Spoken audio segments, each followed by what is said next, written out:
बच्चों, second year political science के अंदर जो अपने फर्स्ट पेपर है प्रमुख राज्य व्यवस्थाएं, उसके अंदर अपन ने अमेरिकी शासन व्यवस्था के बारे में चर्चा की है। अमेरिकी शासन व्यवस्था की विविध पहलुओं को समझा है, संविधान की विशेषताओं को समझा है और संघीय कार्यपालिका जो अमेरिका की है उसमें राष्ट्रपति, उपराष्ट्रपति के बाद संघीय व्यवस्थापिका जो है यानी कांग्रेस, उस कांग्रेस का अध्ययन शुरू किया था। उस कांग्रेस के जो दो सदन हैं उसमें सबसे महत्वपूर्ण सदन वहां का, जैसे मैंने पहले बताया था, उच्च सदन है। उस उच्च सदन यानी सीनेट को जो शक्तियां व्यापक मिली हुई है, इसके कारण से कई बार ऐसा लगता है कि अमेरिका में उच्च सदन ही एकमात्र प्रासंगिक सदन है।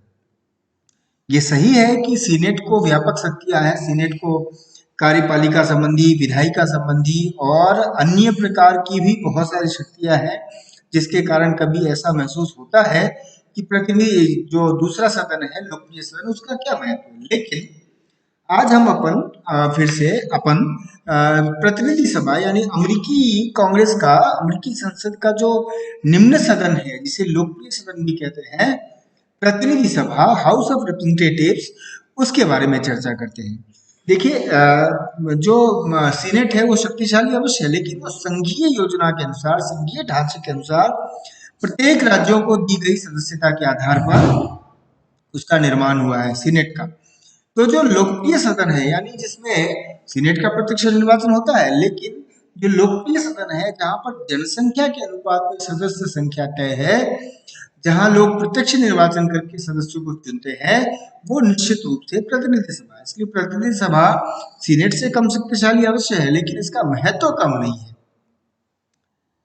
दूसरा कि इसका जो कार्यकाल है वो 2 वर्ष का ही है। तो 2 वर्ष का कार्यकाल होने की वजह से जनता के पास बार बार प्रतिनिधि सभा के माध्यम से सरकार पर नियंत्रण स्थापित करने की का मैकेनिज्म है, और इसलिए प्रतिनिधि सभा अधिक जवाबदेह है। प्रतिनिधि सभा जो है वो जनसंख्या के अनुपात में है, इसलिए प्रारंभ में तो इसकी सदस्य संख्या, जब अमेरिकी संविधान लागू हुआ तो मात्र 65 ही थी। लेकिन कालांतर में धीरे धीरे से नवीन राज्य आए, 13 से ज्यादा राज्य हुए, संख्या बढ़ी। तो शुरू में तो 30,000 व्यक्तियों के ऊपर एक प्रतिनिधि था, और वर्तमान में जो व्यवस्था 1963 में लागू हुई उसके हिसाब से लगभग 4.5 लाख की आबादी पर एक प्रतिनिधि निश्चित किया गया है। और कुल मिलाकर अब जो है वो प्रतिनिधि सभा की सदस्य संख्या 435 है, और ये चूंकि जनसंख्या के आधार पर है, इसलिए इसकी रचना इस तरह से होती है कि बड़े राज्यों को अधिक सदस्य संख्या मिलती है और छोटे राज्यों को, जैसे न्यूयॉर्क के 43 सदस्य हैं, 43, और जो अलास्का, नेवादा जैसे राज्य हैं जनसंख्या, अल्प जनसंख्या वाले, उनका प्रतिनिधित्व कम है, एक ही। तो ये जनसंख्या के अनुपात में है। सीनेट में सदस्य संख्या सभी राज्यों का बराबर है, 2 सदस्य है, लेकिन प्रतिनिधि सभा में कम है। अब देखिए, तुलना करिए भारत में राज्यसभा और लोकसभा। लोकसभा लोकप्रिय सदन है, राज्यसभा उच्च सदन है। लोकसभा में जिसकी सदस्य संख्या ज्यादा होती है, राज्यसभा में उसी अनुपात में उसकी सदस्य संख्या भी ज्यादा होती है, जनसंख्या के अनुपात में है। अमेरिका में प्रतिनिधि सभा में तो नेवादा और अलास्का की सदस्य संख्या 1 है, लेकिन सीनेट उच्च सदन में सदस्य संख्या 2 है। तो उच्च सदन में ज्यादा, निम्न सदन में कम, ये भी बड़ा अनोखा है अमेरिका में। खैर, जो अमेरिकी प्रतिनिधि सभा के लिए सदस्यों के निर्वाचन के लिए जो योग्यता है वो सामान्य सी है, जैसे 25 वर्ष की आयु का हो, वो कम से कम 7 वर्ष तक संयुक्त राज्य अमेरिका का नागरिक हो, वह किसी भी प्रकार से कोई सैन्य पद ग्रहण न कर, पद पर न हो, और वो उस राज्य का निवासी हो जिस राज्य से वो प्रतिनिधि सभा का चुनाव लड़ना चाहता है ना। और इसे ही स्थानीयता का लोग रूल, स्थानीयता का नियम कहते हैं। प्रतिनिधि सभा का चुनाव जो है वो प्रत्यक्ष रूप से होता है, वयस्क मताधिकार के आधार पर। और अब जो है पहले 21 वर्ष का था, अब 18 वर्ष की आयु के प्रत्येक नागरिक को मत देने का अधिकार है। और कार्यकाल जो है प्रतिनिधि सभा का वो 2 वर्ष का होता है और इस अवधि को ना तो कम किया जा सकता है, नहीं बढ़ाया जा सकता है, और ना ही इस अवधि से पूर्व, निर्धारित अवधि से पूर्व प्रतिनिधि सभा को विघटित यानी भंग किया जा सकता है। ये हम जानते हैं कि भारत में लोकसभा को समय से पूर्व ही भंग किया जा सकता है। जो अमेरिकी प्रतिनिधि सभा है वो संविधान के 20वें संशोधन के अनुसार कांग्रेस का प्रतिवर्ष एक अधिवेशन होगा और 3 जनवरी से प्रारंभ होता है ना।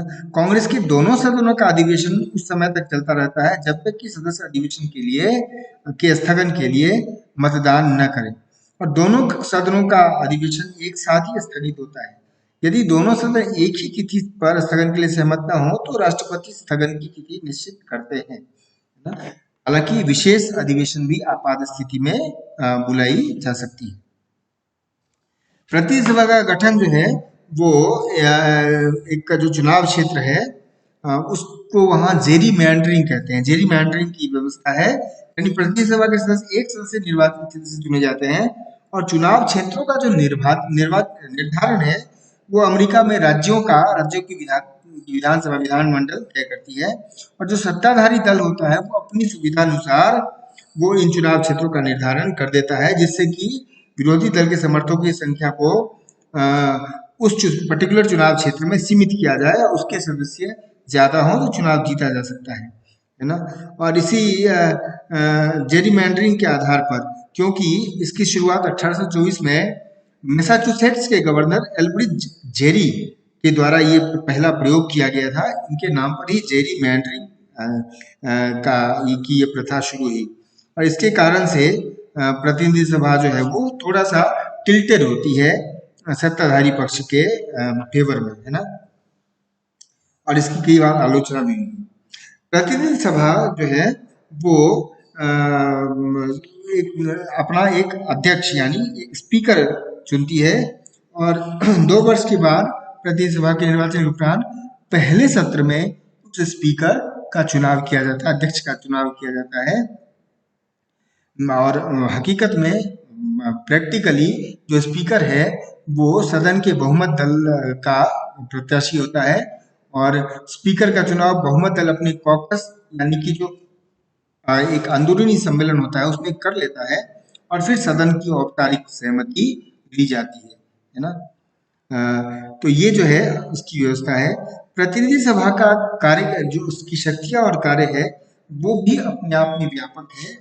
सीनेट का तो बहुत ज्यादा है, लेकिन प्रतिनिधि सभा उसकी अपेक्षा में बहुत कमजोर भी नहीं है। सबसे पहले इसके कार्यों को अगर देखें हम तो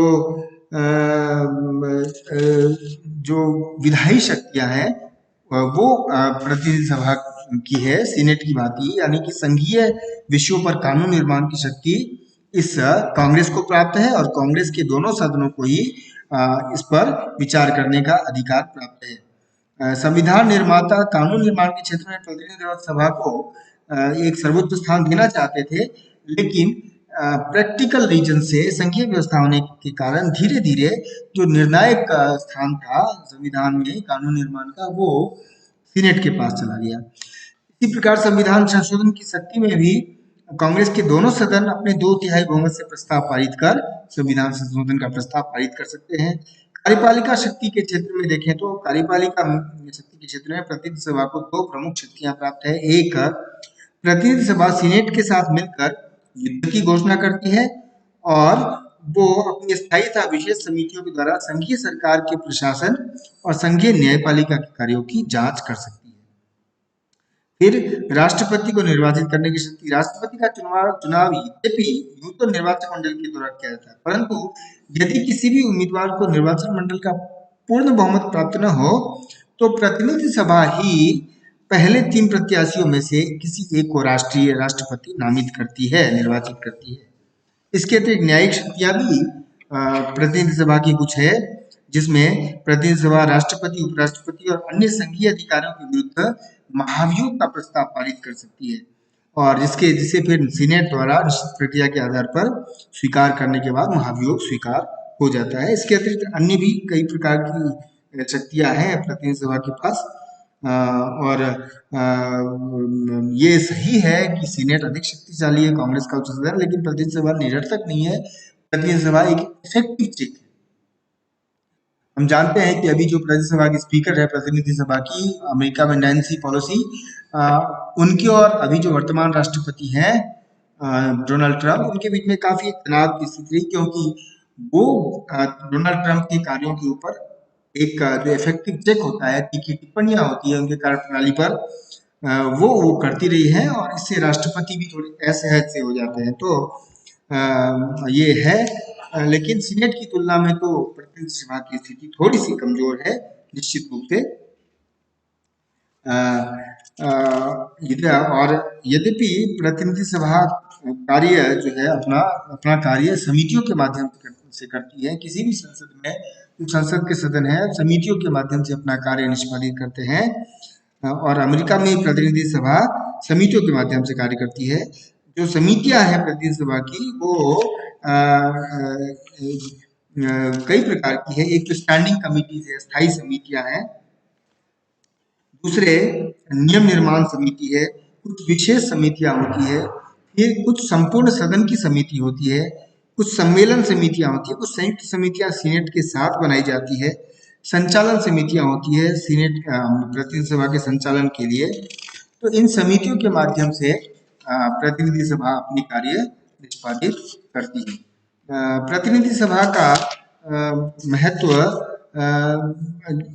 महत्व जो है वो किसी भी विधायी दृष्टि से कमजोर नहीं है। सीनेट से तुलना करें तो थोड़ी सी कमजोर स्थिति दिखती है, लेकिन कई क्षेत्रों में प्रतिनिधि सभा सीनेट के समकक्ष ही है, और राष्ट्रपति पर भी इफेक्टिव चेक इसके द्वारा लगाया जाता है।